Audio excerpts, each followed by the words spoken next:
Hello, everybody, and welcome to the Grange Reading Review Palace. I'm not going to call it the Reading Corner because I think reading is much more a place of palaces, of faraway lands, of imagination, of dreams and adventures.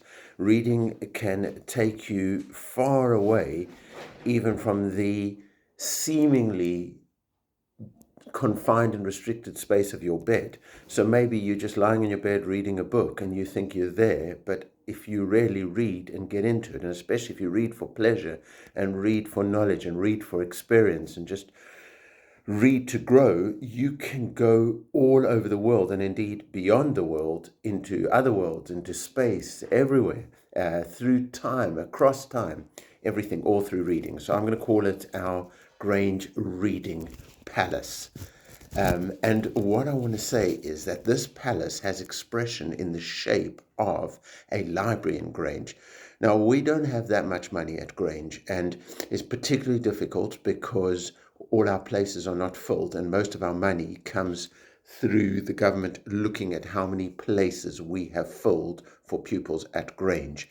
And especially during these times of all sorts of different reasons, but in recent times, our numbers are not as full as they should be or could be, and therefore we have less money coming in, and that means we have less money to spend. We've got to be very careful about what we spend it on. But as head teacher, I took a decision. We are going to have a fantastic and wonderful library. We're not just going to have a library, we're going to have a librarian who is passionate about reading and about books and who will really promote it, so that we at Grange are a reading community. And in my head, I like to call it the reading revolution, because reading just brings about change and progress and development and just pleasure, just enjoyment. So what have I been reading in these holidays? So I'm going to try and read a lot of books that go in and out of our library and just experience them. So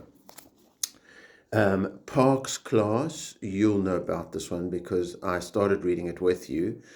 It's been quite difficult, obviously, since we had lockdown to be able to carry on. So I've done that a little bit in videos and everything like that. But I finished it in this holiday. So it's called Windrush Child by Benjamin Zephaniah. I was reading it with Park's Class in year 5. So I think it's probably good for year 5, for year 6. If you're in year 4 and you're an amazing reader, you might enjoy it. It's a kind of book you really need to discuss with an adult as well, whether it's a teacher, an educator, an adult in Grange, or parents or grandparents. Anyway, it's an amazing book. It's the story, as you can see from the title, about a little boy called Leonard who arrives in England in the 1950s from Jamaica. His father has come on a ship, and this is part of true history. This is what actually happened. His father came on a boat called the Windrush. There was such a boat, the Windrush Empire, and it's the story of Leonard settling in England. I'm not going to spoil the ending for you because it's an incredible ending, and that ending is actually so topical and relevant because the Windrush generation, as those people who came in the 1950s on that boat or boats like that from the Caribbean to England and settled in England, what happened to them. Now, they made an incredible contribution to English history and continue to make that contribution to English history because many of their grandchildren, great-grandchildren, are here in England, contributing and being British and making our country, England and Britain, continue. But there have been some terrible bumps along the way. And actually, it's really relevant because recently there have been some reports from the government about race and about how it works with Black British people and how they are treated in our country. And a lot of people are very, very disappointed with a particular report that's just come out. There have been reports from long before that. David Lammy's report in, I think it was 2017 or 2018. And then also before that, the Macpherson report, which was all about Stephen Lawrence. And if you don't know about this history, first of all, it's incredible to read this book and then to start looking into what happened with Windrush. And I've got to say, it's not sorted out yet. And this book will bring you right up to date with a very powerful, particular British episode of history. And that's why we at Grange are an anti racist school. We support the principles of Black Lives Matter. And it's why we feel whoever we are, we all need to work together to further progress and humanity. So anyway, great read, Windrush Child, easy read, flows, beautiful, really powerful. Benjamin Zephaniah is a well-known poet. I say well-known, I mean more than well-known. And I'm sure you've come across him or might have come across him before. But anyway, I recommend it in the library. Who's going to be the first person to get it out? The next one that I read is called Son of the Circus, a Victorian story by E.L. Norrie. Now, it's part of this Voices series. It's really amazing because it's a conscious attempt to write about diversity or from the perspective of diversity. I've got to say, whatever, this is a brilliant and great read. Year 4, year 5, year 6, maybe even year 3, you'd enjoy it if you're a really strong reader. It's such a great book. When I was a child, I dreamed about going to the circus. I used to walk and balance on the fence between my parents' house and the neighbors. So I used to get shouted at for doing that. But it was just really exciting, climb on the roof. And I'm not encouraging, please be safe. But what I'm saying is it was like dreaming of being in the circus. And the circus seems like such a wonderful and amazing thing. There are problems with the circus. Treatment of animals in the circus, lots of discussion has been had about that, but this is just a great story from set about 120 years ago, so at the beginning of the 20th century. And this is about a boy. He's quite young, I think he's 12 in the story, and suddenly he lands up in the circus, but he doesn't feel like he has any skill, but everybody's putting pressure on him and he has to succeed somehow. And he also doesn't feel that he fits in because he's got a black father in Victorian Britain and he's got to cope with that as well, with racism. But more than that, it's just a story about how is he going to succeed when everybody has all these expectations from him and all sorts of things are happening in his life that he didn't expect would happen. It's an amazing thing. And the best part about this book is it's based on truth. So there actually was a circus in Victorian Britain that was owned by a black owner. Now, that's quite amazing as well to think about succeeding in a time. I mean, even in 2021, we still have racism. We still have, if we're not going to talk about racism, we still have the vestiges, that means the leftovers, the remnants of racist attitudes, which really do affect people's lives.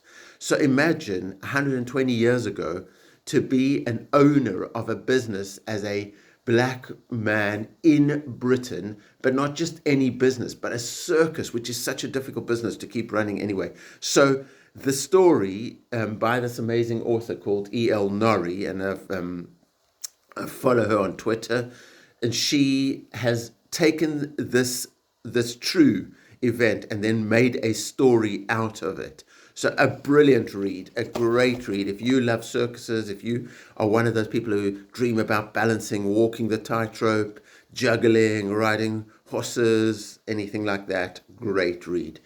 Other one I can't show you because I found it on the internet. Because there is on the internet that you can see books where the copyright has run out. So they're now what's called in the public domain. It's called Project Gutenberg. But put that aside. It's the book that I finished in the holiday was called by Charles Dickens, and it's called A Tale of Two Cities. And that was really exciting because when I was a child, I remember it on the bookcase in my parents' home. I remember looking through the book, but I didn't feel that I could get into it. It was a little bit more difficult, the language, and it just seemed like a really adult book. So I never read it back then when I was 10 years old. And here I am reading it now, 40 plus years later. And it was fantastic. So, Charles Dickens, A Tale of Two Cities. Now, I have to tell you that in order to read it, I did, every time I came across a word that I wasn't sure of, I just looked it up in the dictionary. And that helped me to really go for it. And then also, if you are on the internet, you'll find that there's lots of, just a shout out for something called Spark Notes, where they really help you with understanding passages in books that are classics. So, A Tale of Two Cities by Charles Dickens. If anybody reads it, you have to come and tell me that you've read it and that you and what you thought about it, because I have to tell you, when I got to the end of that book, it was one of those type of books where so many little things through the book came together in the end with amazing plot twists. And I just remember finishing the book this holiday and going, wow, I did not see that coming. And that's one of the best things about reading for pleasure. It's just at the end, the plot twists, the little details that you didn't think really were relevant. Like even when I was reading them, I was thinking, what's really the point? Why is he carrying on and on and on describing this? But Charles Dickens was the master storyteller. A lot of even soap operas like EastEnders today are on TV, those kind of things, they all really follow the format of Charles Dickens, where he was writing in a serial. So he writes a chapter, and at the end of each chapter, there's kind of like a what's called a cliffhanger, or it like kind of leaves you wanting more. So you need to read the next chapter. And he really understood the idea of a serial of things going on and on and on. So I love that. A Tale of Two Cities, Charles Dickens, absolutely brilliant. And at the moment, what else am I reading? So I'm also reading, again, that comes through that Project Gutenberg on the internet. So again, the copyright has expired of that particular book. So I found it there. It's called The Souls of Black Folks by W.E.B. Du Bois in America, which is really a powerful book. Again, written, I think it was published 1903. So it's published at the time when my grandparents are born, but it's not that long after the Civil War in America, which was finished in around about 1865, I think. So the Civil War in America was the end of official slavery in America. But as we can see in America right now, if you just study the tiniest bit of American history, you'll see that even though that's 150 years ago, 170 years ago, with Civil War, the end of slavery, it still leaves its remnants in America today in 2021.